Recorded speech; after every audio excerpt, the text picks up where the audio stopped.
जय हिंद साथियों, आप लोग कैसे हैं। उम्मीद करता हूं कि आप लोग बहुत ही बढ़िया होंगे। ठीक है, तो आज की इस वीडियो में हम लोग क्लास 12 के फिजिक्स के मॉडल सेट हम लोग 5 करने वाले हैं। इसमें भी आपको हम 70 ऑब्जेक्टिव को याद करवाने वाले हैं। ओके, तो आप लोग वीडियो को शुरू से अंत तक बने रहिएगा ताकि हम 70 के 70 ऑब्जेक्टिव आपको 100% दिमाग में आपको याद करवा दें। ठीक है, दिमाग में सेट करवा देंगे। आप लोग को वीडियो को शुरू से अंत तक बने रहना है। देखिएगा, आपको इस खंड आ में यानी सेक्शन ए में वस्तुनिष्ठ प्रश्न रहेगा। ठीक है, ऑब्जेक्टिव टाइप क्वेश्चन रहेगा जिसमें से 70 प्रश्न रहेंगे, जिसमें से आपको 35 प्रश्नों का उत्तर आपको वो मार्कशीट पर आपको चिन्हित करना, रंगना है। ठीक है, और 35 क्वेश्चन रहेगा। एक क्वेश्चन के लिए 1 नंबर, 35 क्वेश्चन है तो 35 नंबर आपको मिलने वाला है यहाँ से। ओके, तो चलिए तो स्टार्ट करते हैं। तब तक के लिए आप लोग वीडियो को एक बार शेयर नहीं किए तो वीडियो को शेयर कर दिएगा। चैनल को सब्सक्राइब नहीं किए प्यारे साथियों तो चैनल को सब्सक्राइब कीजिएगा। ठीक है, बीच बीच में हम आपको कुछ भी नहीं बोलेंगे, सिर्फ आपको पढ़ाने पर ही फोकस करेंगे। ओके, चलिए तो स्टार्ट करते हैं। क्वेश्चन नंबर 1 की ओर प्रत्येक आंसर आप लोग बताने का प्रयास करिएगा 4 से 5 सेकंड के अंदर।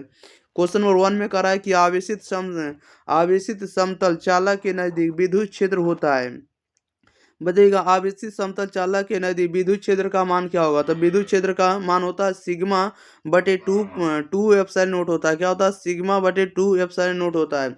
2 में कह रहा है विद्युत क्षेत्र ई और विद्युत विभव भी के बीच संबंध कौन सा होगा। बताइएगा, विद्युत क्षेत्र ई और विभव भी के बीच निम्नलिखित में से कौन सा संबंध सही होगा। तो ई बराबर होता है माइनस में डीवी बटे डी आर होता है।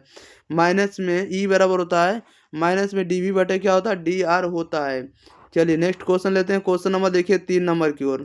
3 नंबर में देखिए आप लोगों के बीच क्या प्रश्न है। चलिए 3 नंबर आप लोगों के बीच प्रश्न है, कह रहा है 9 किलोमीटर त्रिज्या वाले गोलीय चालक की विद्युतीय धारिता का मान क्या होगा। तो विद्युतीय धारिता का मान होगा 1 माइक्रोफैराडे होगा। 4 में कह रहा है कि समांतर पट्टिका संधारित्र की धारिता होगा। समानांतर पट्टिका संधारित्र की धारिता का मान क्या होगा। तो epsilon note epsilon R A बटा में डी होगा। ऑप्शन नंबर ए सही जवाब हो जाएगा। क्वेश्चन नंबर 5 नंबर में देखिए क्या कह रहा है कि गैल्वेनोमीटर का प्रतिरोध जी और वोल्टमीटर का प्रतिरोध भी के बीच निम्नलिखित में कौन सा संबंध सही होगा। तो भी ग्रेटर देन जी होगा। क्वेश्चन नंबर 6 में कह रहा है व्हीट स्टोन ब्रिज का व्यवहारिक ढांचा निम्नलिखित में कौन सही है। व्हीट स्टोन ब्रिज का व्यवहारिक ढांचा निम्नलिखित में से कौन सही होगा।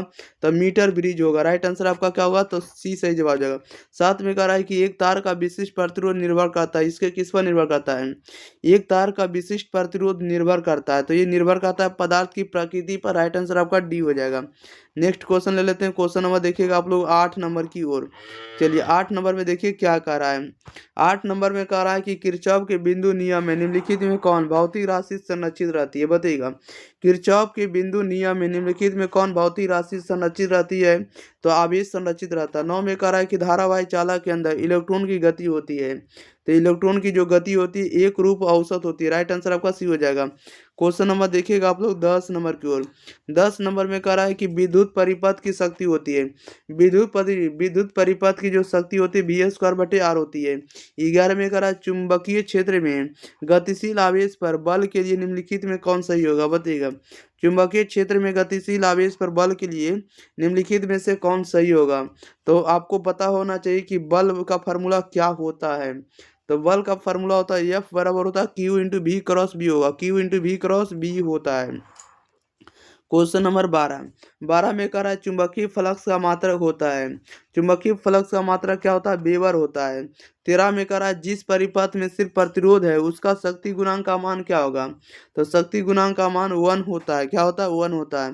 क्वेश्चन नंबर 14 नंबर में कह रहा है प्रत्यवर्ती धारा का मूल वर्ग माध्य का मान क्या होगा। बताइएगा, प्रत्यवर्ती धारा का मूल वर्ग माध्य मान क्या होगा। तो इसका मध्यमान का मान होगा शिखर धारा का मान बटे रूट 2 होगा। शिखर मान का धारा बटे में रूट 2 होगा। क्वेश्चन नंबर देखिएगा आप लोग 15 नंबर में। 15 नंबर में कह रहा है कि एक चुंबक को चुंबकीय लंबाई एल एम और ज्यामितीय लंबाई एल जी के बीच निम्नलिखित में से कौन सा संबंध सही होगा। राइट आंसर बताइएगा। तो 15 का सही जवाब आपका ए हो जाएगा। एल जी बराबर होगा 6/5 एल एम होगा। क्या होगा। तो एल जी बराबर होगा 6/5 एल एम होगा। अगर एल एम बराबर कहेंगे तो हो जाएगा 5/6 गुने एल जी होगा। ओके, ये उलट के पूछा है। क्वेश्चन नंबर देखिएगा 16 नंबर की ओर। 16 में कह रहा है यदि बी एच पृथ्वी के चुंबकीय क्षेत्र का क्षैतिज घटक और डेल्टा नमन कोण हो तो पृथ्वी के चुंबकीय क्षेत्र के लिए निम्नलिखित में कौन सा सही होगा? कौन सा सही होगा? तो बी एच बराबर होगा कॉस फाइव होगा। क्या होगा? बी एच बराबर होगा कॉस डेल्टा होगा। ओके, क्वेश्चन नंबर 17 करा चुंबकन तीव्रता की इकाई है। चुंबकन तीव्रता की इकाई क्या होगा? तो आपको ए प्रति मीटर होगा, एम्पियर प्रति मीटर। क्वेश्चन नंबर देखिएगा आप लोग 18 नंबर करा चुंबकीय आम्योत्तर है। चुंबकीय आम्योत्तर क्या है? तो चुंबकीय आम्योत्तर जो होता है एक ऊर्ध्वाधर तल होता है। 19 में करा कि सामान्य समायोजन में एक सरल सूक्ष्मदर्शी का आवर्धन क्षमता का मान होता है। तो इसकी आवर्धन क्षमता का मान होता है 1+d/f होता है। क्वेश्चन नंबर देखिएगा 20 नंबर में। 20 नंबर में कह रहा है कि सामान्य आंख लेंस का फोकस दूरी लगभग होता है। सामान्य आंख का फोकस दूरी का लेंस होता है कितना होता है? 25 सेंटीमीटर होता है। राइट आंसर आपका क्या हो जाएगा? सी हो जाएगा। क्या हो जाएगा? सी हो जाएगा। देखिए क्या है, ठीक है। क्वेश्चन नंबर देखिएगा आप लोग 21 कह रहा है हीरा का क्रांति कोण होता है। तो हीरा का क्रांति कोण क्या होता है? तो इसका हीरा का क्रांति कोण होता है 24.41 डिग्री होता है। 42 में कह रहा है कि दो संपर्कित उत्तल लेंसों का समतुल्य लेंस होता है। इसका समतुल्य लेंस अवतल होगा। क्या होगा? अवतल होगा। कह रहा है कि प्रकाशिक तंतु का मूल सिद्धांत है। प्रकाशिक तंतु का मूल सिद्धांत क्या होता है? तो पूर्ण आंतरिक परावर्तन पर ही होता है। राइट आंसर आपका डी हो जाएगा। नेक्स्ट क्वेश्चन ले लेते हैं। क्वेश्चन नंबर देखिएगा आप लोग अगले नंबर 24 नंबर की ओर देखिएगा। 24 नंबर में क्या कह रहा है? आप लोग 24 नंबर का आंसर बताने का प्रयास करिएगा। ओके, 24 नंबर में बहुत ही सिंपल प्रश्न कर रहा है सामान्य आंख के लिए स्पष्ट दृष्टि की न्यूनतम दूरी होती है। सामान्य आंख के लिए स्पष्ट दृष्टि की न्यूनतम दूरी कितनी होती है? तो स्पष्ट दृष्टि की न्यूनतम दूरी होता है आपको 25 सेंटीमीटर। और दूरी पूछेगा अन्य अधिकतम दूरी पूछेगा तो अनंत बताना है। कह रहा है कि इंद्रधनुष के निर्माण के लिए निम्नलिखित में कौन प्रकाश की कौन सी घटना घटती है? बताइएगा। कह रहा है इंद्रधनुष के निर्माण के लिए निम्नलिखित में प्रकाश की कौन सी घटना सही है? प्रकाश की कौन सी घटना घटती है? तो प्रकाश के बाद विक्षेपण घटता है। क्वेश्चन नंबर 26 में कह रहा है किस रंग के लिए प्रकाश के लिए कांच का अपवर्तनांक अधिक होता है? तो कांच का अपवर्तनांक अधिक होता है बैगनी में। राइट आंसर आपका बी हो जाएगा। क्वेश्चन नंबर 27 कह रहा है कि विनाशकारी व्यक्तिकरण के लिए पथांतर का मान होता है। विनाशकारी व्यक्तिकरण के लिए पथांतर का मान क्या होगा? तो 2n+1 λ/2 होगा। 28 में कह रहा है कि प्रकाश के अनुप्रस्थ रंग प्रकृति को निम्नलिखित में कौन घटना पुष्टि करता है? ये कौन सी करता है? ध्रुवन करता है। राइट आंसर आपका डी हो जाएगा। क्वेश्चन नंबर 29 नंबर में कह रहा है कि अवरोध के किनारों से प्रकाश का मुड़ना क्या कहलाता है? बताइएगा। अवरोध के किनारों से प्रकाश का मुड़ना क्या कहलाता है? राइट आंसर बताइएगा। तो आपको विवर्तन कहलाता है। 30 में कह रहा है कि चांदी का कार्यफलन होता है। चांदी का कार्यफलन क्या होता है? तो 4.7 इलेक्ट्रॉन वोल्ट होता है। 31 में कह रहा है कि प्लांक नियतांक का मान होता है। प्लांक नियतांक का मान कितना होता है? इसका राइट आंसर बताइएगा। तो प्लांक नियतांक का मान होता है 6.626 गुने 10⁻⁻34 जूल सेकेंड होता है।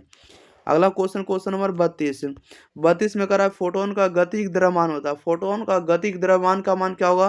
तो H/c लेमडा होता है। क्वेश्चन नंबर देखिए, हाँ ठीक है। फोटोन का गतिज द्रव्यमान का जो मान होता है, इसको देखिए, फोटोन का गतिज द्रव्यमान का मान होता है Hc/λ होता है। क्या होता है? Hc/λ होता है। राइट आंसर आपका डी हो जाएगा। ठीक है, नहीं देख पाए थे। 33 में करा निम्नलिखित में कौन श्रेणी जो हो रहा है पराबैंगनी परिसर में होगा? बताइएगा कौन सा जो श्रेणी है पराबैंगनी परिसर में होगा? 33 का राइट आंसर बताइएगा। तो ये होगा लाइमन श्रेणी में होगा। राइट आंसर आपका क्या होगा? ये होगा लाइमन सीरीज में। क्वेश्चन नंबर 34 में देखिए क्या करा है। 34 में कह रहा है कि रेडियो एक्टिविटी के लिए निम्नलिखित में कौन उपयुक्त नहीं है? बताइएगा। रेडियो एक्टिविटी के लिए निम्नलिखित में कौन सही नहीं है? तो परमाणिक घटना नहीं सही है। 35 में कह रहा है कि तेजी से चलने वाला इलेक्ट्रॉन होता है। तेजी से चलने वाला इलेक्ट्रॉन होता है क्या होता है? तो बीटा किरणें होती है। कह रहा है अल्फा कण होता है। अल्फा कण क्या होता है? तो अल्फा कण जो होता है हीलियम नाभिक होता है। राइट आंसर आपका सी हो जाएगा। क्वेश्चन नंबर देखिएगा आप लोग 37 नंबर में। 37 नंबर में कहा है कि प्रेसी एंटीना की परास टीवी प्रेषण टावर की ऊंचाई h और पृथ्वी की त्रिज्या r के बीच संबंध क्या होगा? तो इनके बीच जो संबंध होता है आपको d बराबर होता है √h/r होता है। 2 इंटू रूट अंडर d बराबर होता है √2h/r होगा। क्या होगा? √2h/r होगा।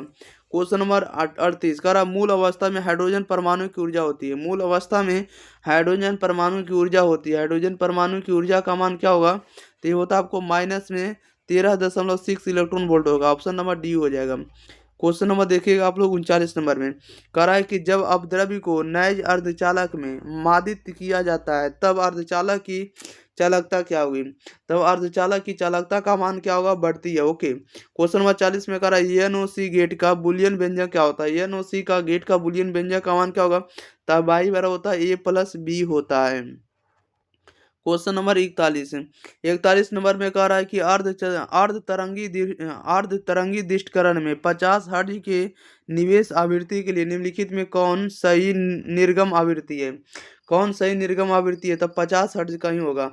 52 में कह रहा है कि द्विधारी संख्या 1110 का होल 2 का दशमिक संख्या में क्या होगा, यानी दशमलव में क्या होगा, यानी दशमिक यानी 10 अंक वाला आप लोगों को संख्या बताना है।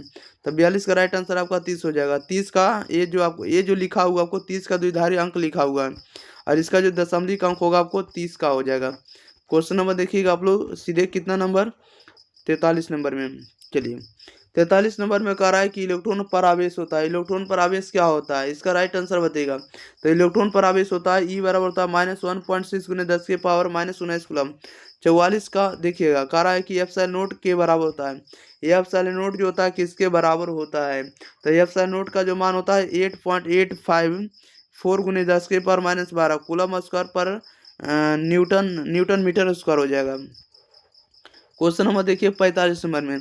45 में कह रहा है कि द्विध्रुव आघूर्ण के लिए निम्नलिखित में कौन सही होगा। द्विध्रुव आघूर्ण के लिए निम्नलिखित में कौन सही होगा, तो एक डी वाई बराबर होता है 1/3 × 10⁻29 सेंटीमीटर होता है। क्वेश्चन नंबर देखिए 46 नंबर में। 46 नंबर में कह रहा है कि चित्र में ए और बी के बीच समतुल्य धारिता का मान क्या होगा, तो समतुल्य धारिता का मान होगा C/2 हो जाएगा। राइट आंसर आपका ए हो जाएगा। क्वेश्चन नंबर 47 में कह रहा है निम्नलिखित में कौन सा संबंध सही है। संबंध सही है तो एक एम्पियर बराबर होता है 10⁻³ क्या हो जाएगा, माइक्रो एम्पियर हो जाएगा। क्वेश्चन नंबर देखिए क्वेश्चन नंबर 48 कह रहा है निम्नलिखित में कौन सा संबंध सही है। ये भी आपको सही स्टेटमेंट को आप लोगों को चुनना है।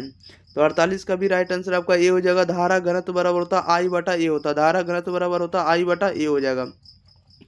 क्वेश्चन नंबर 49 का प्रतिरोध के लिए निम्नलिखित में कौन सा संबंध सही है। प्रतिरोध के लिए निम्नलिखित में कौन सा संबंध सही है, तो R बराबर होता है R बराबर होता है ρL/A होगा। R बराबर क्या होता है, ρL/A। राइट आंसर आपका बी हो जाएगा। क्वेश्चन नंबर 50 का रहा चित्र में I का मान क्या होगा। चित्र में जो है I का मान क्या होगा, तो I का मान हो जाएगा 40 एम्पियर। इसे बनाएंगे तो कितना एम्पियर होगा, 40 एम्पियर हो जाएगा। ओके, जैसा कि आप लोग जोड़ भी सकते हैं 20 10 30 10 40 हो जाएगा। अगले क्वेश्चन नंबर देखिएगा 51 नंबर। कह रहा है कि विभव मापी के लिए निम्नलिखित में कौन मापा जाता है, बताइएगा। विभव मापी से निम्नलिखित में कौन मापा जाता है, तो सेल का ईएमएफ मापा जाता है। क्या मापा जाता है, तो सेल का ईएमएफ मापा जाता है। 52 में कह रहा है 1 किलोवाट घंटा के बराबर होता है। 1 किलोवाट घंटा के बराबर होता है तो 3.6 × 10⁻6 जूल के बराबर होता है। क्वेश्चन नंबर देखिए 53 नंबर। कह रहा है कि एक टेस्ला होता है। एक टेस्ला का जो मान होता है 1 वेबर प्रति वर्ग 1 मीटर, 1 वेबर प्रति मीटर स्क्वायर होता है। 54 नंबर में कह रहा है कि चुंबकीय फ्लक्स यानी फाई का मान होता है। चुंबकीय फ्लक्स का मान होता है क्या, चुंबकीय फ्लक्स का मान होता है फाई बराबर होता है B.A होगा। B. क्या होता है, ए होता है। नेक्स्ट क्वेश्चन ले लेते हैं। अगले क्वेश्चन देखिएगा अगला नंबर में 55 नंबर में।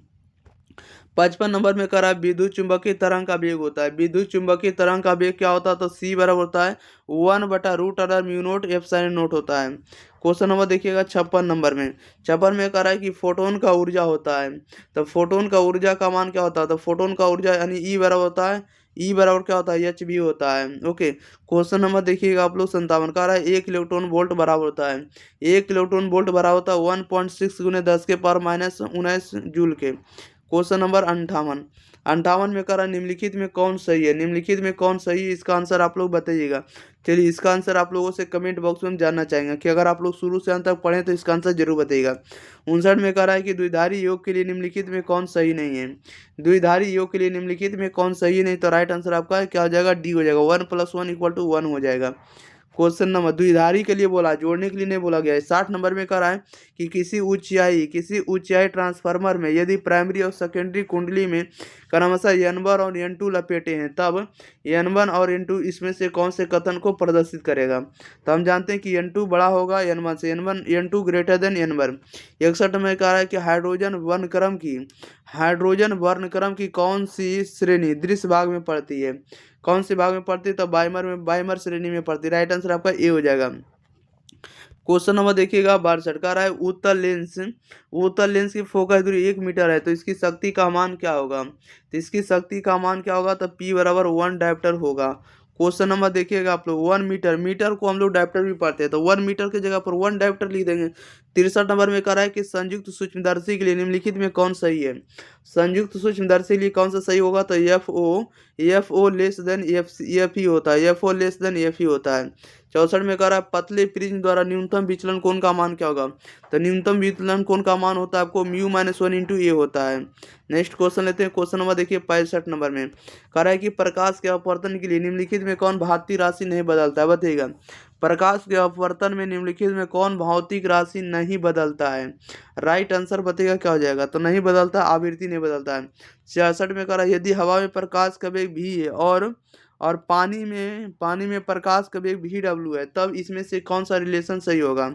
तो VA ग्रेटर देन VW के बराबर होगा। राइट आंसर आपका बी हो जाएगा।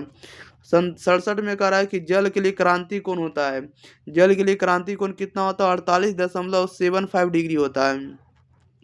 क्वेश्चन नंबर 69 में करा रचनात्मक व्यक्तिकरण के लिए कालांतर का मान क्या होगा। रचनात्मक व्यक्तिकरण के लिए कालांतर का मान क्या होगा, तब 5 होगा 2n पाई होगा। 69 में करा प्राकिरणित प्रकाश की तीव्रता आई के लिए निम्नलिखित में कौन सही है, बताइएगा। प्राकिरणित प्रकाश की तीव्रता आई के लिए निम्नलिखित में से कौन सही होगा, तो आई जो होगा आई समानुपाती 1/λ⁴ होगा। क्वेश्चन नंबर 70 नंबर में कह रहा है कांच के समानांतर सतह की पट्टी का फोकस दूरी होता है। कांच के समांतर सतह की पट्टी का फोकस दूरी का मान क्या होगा, तो अनंत होता है। राइट आंसर आपका बी हो जाएगा। चलिए, तो इस वीडियो में आपको जितना आपको सब्जेक्ट ऑब्जेक्टिव था सभी ऑब्जेक्टिव आपको हम कंप्लीट कर दिए। तो आप लोग वीडियो को जरूर आप लोग शेयर करिएगा। चैनल को अगर आप लोग सब्सक्राइब नहीं किए तो चैनल को भी आप लोग जरूर सब्सक्राइब कर लीजिएगा, ठीक है। अगर आप लोग एग्जाम प्री ग्रुप के साथ नहीं जुड़े तो इस नंबर पर आप लोग जरूर मैसेज करिएगा, हाई करिएगा, आपको जोड़ दिएगा, ठीक है। 90 65 71 94 39 इस नंबर पर आपको हाई करना है, ताकि हम आपको एग्जाम प्री ग्रुप में जोड़ देंगे। आप लोग ज़्यादा से ज़्यादा सपोर्ट करिए, ओके। आप लोगों की वजह से इस चैनल पर आप लोगों को 12 के परिवार हो गया, ओके। इसके लिए हम आप लोगों को दिल की गहराइयों से धन्यवाद करते हैं, okay. Thank you for watching this video. धन्यवाद। अगले वीडियो मिलते हैं।